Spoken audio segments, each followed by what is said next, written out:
All right, Dream Dene folks. So this is a new graphic to describe the Dream Dene RtI SAT process, or response to intervention SAT process. So here's how it works.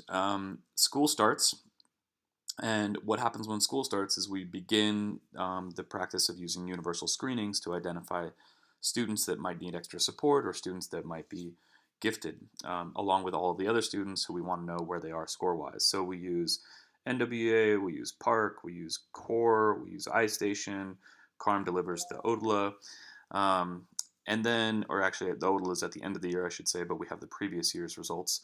So once the universal screenings happen, then we move on to the next step where we identify student strengths and areas of need. We've done that in earlier PD.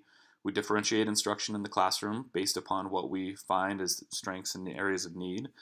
And then we do ongoing assessment of student learning. So basically this whole portion should show you the regular goings-on of school at any school.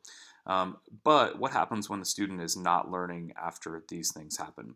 So this is where RTI begins. And the RTI protocol is what we do in PD, what we've been doing, what we did last year and what we've been doing this year. It's our process where we describe the student in terms of their family, their data, how they're doing in Dene, how they're doing in literacy, how they're doing in math. And then we begin to set goals and strategies for these students. We want to observe those in the classroom, we monitor, we collect data, and we do this for 6 weeks. And then at the 6-week mark, we either say, yes, the student is learning, so it's time to continue on with those goals and strategies, or the student is not learning. In the case that the student is not learning, we then start the SAT process. So that begins with SAT referral that is filled out by teachers that should include information from the RTI that's been done. It includes a SAT meeting with family, the creation of a plan, and the mandate to collect data for 8 weeks against the plan to see if the student is learning, to follow up on the SAT meeting and see if the student is learning.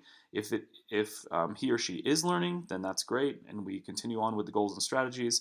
If not, the student gets a new learning plan.